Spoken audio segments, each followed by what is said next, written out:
Nabila, good to see you. Can you briefly tell us more about the reason South Africa has its own Women's Day? Yes, well, good evening, and thank you for having me. So, on the 9th of August, 1956, 20,000 women from across races marched to the Union buildings in Pretoria to protest against the proposed amendments to the past laws under the apartheid regime. The women left 50,000 petitions at the door of the office of the Prime Minister. They then subsequently stood in silence for about 30 minutes, and then they broke out into a protest song. And this song has now come to represent South African women's courage and strength, and that is Wa Intinta Abafazi, Wa Intinta Mbukodu, which essentially means you strike a woman, you strike a rock. Well, again, it's been 65 years since that march, and of course, things have changed considerably for women in South Africa, no doubt. So, what are some of the challenges that women in South Africa are currently experiencing that I know you've been following? Yes, I think it's incredibly important for us to acknowledge the strides that we have made in the past 65 years. It's led to me sitting here with you today having this discussion. As we stand, South Africa is celebrated for its constitution. It's celebrated for having some of the most progressive laws and policies that essentially seek to uplift women and uphold women's rights. However, South Africa is inherently an unequal society. And unfortunately, Black women predominantly have to bear the brunt of the socioeconomic ills and inequalities that are plaguing our communities. The inconsistent and continuing marginalization and oppression of rural women is one of the biggest threats that we have to women's rights in South Africa. These cultures are steeped in patriarchal beliefs and traditions that keep women at home and stop them from going to places of education or getting a job. But what we also have is young women who are unable to continue with their education and having to drop out of school as a result of these patriarchal norms, but also as a result of period poverty, which is rampant in our country. And I think one of the other biggest challenges that we do have facing women in South Africa is gender-based violence. This violence we are now seeing is just not occurring in the household environments, but it's now spilled over into the schools, into our work environments.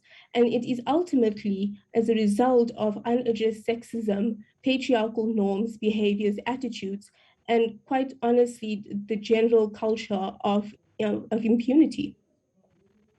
Well, the South African government has themed 2021 the year of Charlotte Mania is Makeke. Apologies if I didn't get that right. You should be helping me on that, realizing women's equality. But is that enough, coming from the government, talking about women's equality? To put it simply, no, it's not enough.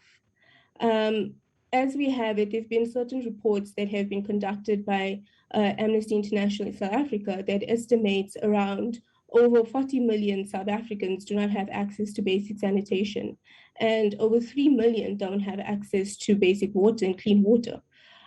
And the problem with this is the grouping in South Africa that will be most devastated by this are women.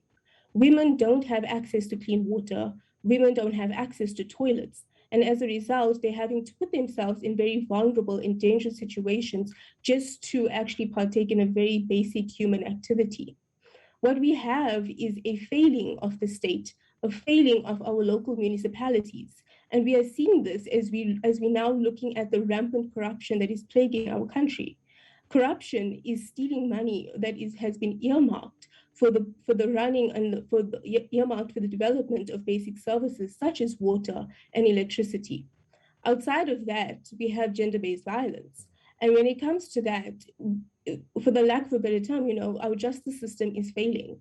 The stories we hear of women who go to police stations to report cases of sexual assault, and the treatment that they're giving is absolutely disgusting, to say the least. So I would not say what government is doing is enough.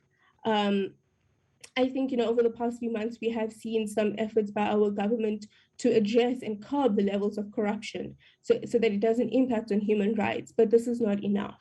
I think the time for conversations around women's issues, women's rights has come and gone. The time for action is now. We urge government and we need government to be looking at and addressing how do we make sure that women have access to basic essentials. These are human rights, it's not a luxury. We need to be looking at how do we strengthen our justice system? How do we equip our police services to actually address these issues when women come to them and report issues of sexual assault? So, Nabila, let's see if we can quickly close on this. Just yesterday, ahead of these celebrations, the Ahmed Kathrada Foundation commemorated women of fortitude, or what you call women of grit, in South Africa by tracing the stories of several female anti-apartheid struggle icons. But is enough being done to acknowledge South Africa's female struggle icons? I think in that regard, there's a huge gap. There's a lot of room for improvement. As we've seen, history favors men.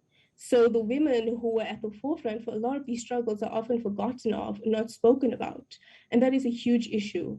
And it's for this reason that the Ahmed Kathrada Foundation is calling for 2022 to be the centenary of Rahima Musa, so that we can ensure that the stories of these young, of these powerful, dynamic, formidable women are not forgotten.